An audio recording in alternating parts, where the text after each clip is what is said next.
ہمارے دل میں بیٹھ جائے گا کہ حضور نبی کریم صلی اللہ علیہ وسلم نے جو جہنم سے پناہ مانگنے کی ترغیب فرمائی، آخر یہ جہنم کیا چیز ہے، اور اس میں اللہ تبارک و تعالیٰ نے فاسقوں، مجرموں اور کبیرہ گناہوں کے مرتکب ہونے والوں کی کیا سزائیں مقرر کی ہے، کچھ احوال جہنم کے آپ کے سامنے رکھتا ہوں۔ حضور نبی کریم صلی اللہ علیہ وسلم نے جبرائیل امین علیہ السلام سے فرمایا کہ اے جبرائیل، جہنم کے کچھ احوال مجھے بتائیے۔ تو جبرائیل امین علیہ السلام عرض کرنے لگے، اے اللہ کے رسول، اللہ تبارک و تعالیٰ نے حکم دیا کہ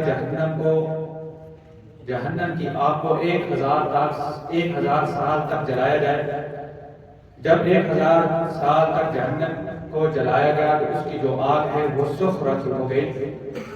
پھر اس کے بعد 1 سال تک دوبارہ جلایا گیا تو اس کی آگ زرد رنگ کی ہو گئی۔ پھر دوبارہ 1 سال تک جلایا گیا تو اس کی آگ سیاہ رات کی طرح سیاہ ہو گئی۔ 3000 سال تک جہنم کی آگ کو جلانے کے بعد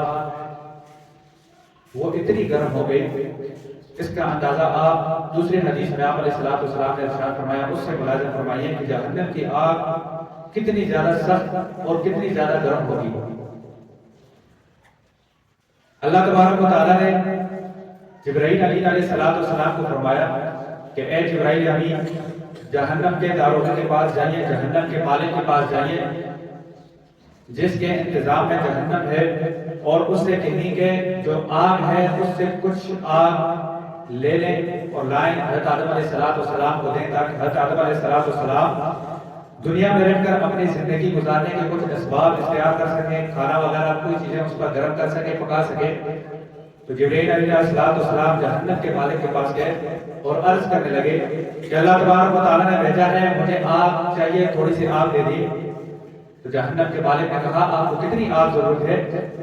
تو جبرائیل علیہ السلام فرمانے لگے، 1 چھوارے کے بقدر مجھے آگ دے دیجئے تاکہ میں حضرت آدم علیہ السلام کو دوں اور حضرت آدم علیہ السلام اپنے کام حصے کریں دنیا میں رہ کر۔ تو جہنم کے داروغہ نے کہا کہ آپ 1 چھوارے کی بقدر آگ لے کر دنیا میں جا رہے ہیں، تو یہ آگ اگر دنیا میں چلی گئی تو زمین اور آسمان کے اندر جتنی بھی چیزیں ہیں یہ ساری جل کر راکھ ہو جائیں گی، اتنی زیادہ تپش ہے اس کی۔ جبرائیل علیہ السلام سوچنے لگے، اگر 1 چھوارے سے کم چھوارے کی جو گٹھلی ہے اس کی بقدر آگ دے دے۔ تو جہنم کے مالک نے پھر کہا، اگر آپ 1 گٹھلی کے برابر بھی آگ لے کر جائیں گے تو اگر یہ دنیا میں ہوگی تو کبھی آسمان سے اللہ تبارک و تعالیٰ بارش نہیں برسائے گا اور زمین کوئی سبزہ نہیں اگا سکے گی، اتنی زیادہ گرمائش ہوگی۔ جبرائیل علیہ السلام کہنے لگے، پھر کیا کروں؟ واپس اللہ تبارک و تعالیٰ کے پاس آئے اور کہنے لگے، اے اللہ مجھے بتا دیجیے کہ میں کتنی آگ حضرت آدم علیہ السلام کے لیے لاؤں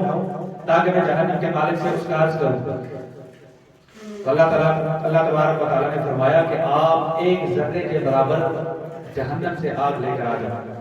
جبرائیل امین علیہ السلام گئے اور جہنم کے مالک سے کہا کہ 1 ذرے کے برابر آگ مجھے دیجیے۔ 1 ذرہ کتنا ہوتا ہے؟ فَمَن يَعْمَلْ مِثْقَالَ ذَرَّةٍ خَيْرًا يَرَهُ وَمَن يَعْمَلْ مِثْقَالَ ذَرَّةٍ شَرًّا يَرَهُ کہ اللہ تبارک و تعالیٰ قیامت کے دن جس وقت حساب اور کتاب شروع کریں گے تو ہر آدمی کے نامہ اعمال میں ذرے کے برابر نیکی بھی ہوئی تو وہ بھی نہیں چھپے گی، اور ذرے کے برابر برائی بھی ہوئی تو وہ بھی مخفی نہیں ہوگی۔ اب یہ ذرہ ہوتا کتنا ہے،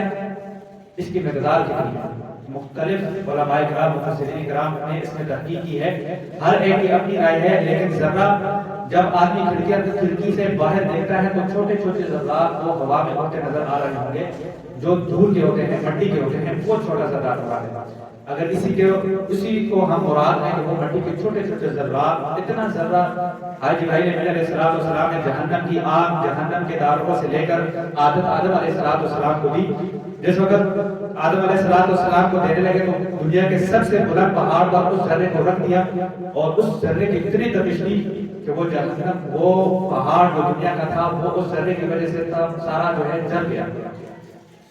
اور اس کی جو دھواں تھا جو اس ذرے کا وہ سارا کا سارا پہاڑ کے اندر جو لوہے تھے، پتھر تھے، سارا انہوں نے اپنے اندر جذب کر لیا۔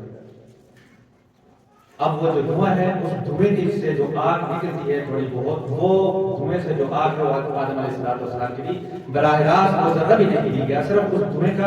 دھویں سے جو آگ بنی ہے وہ آدم علیہ السلام کے حصے میں اللہ تبارک و تعالیٰ دی۔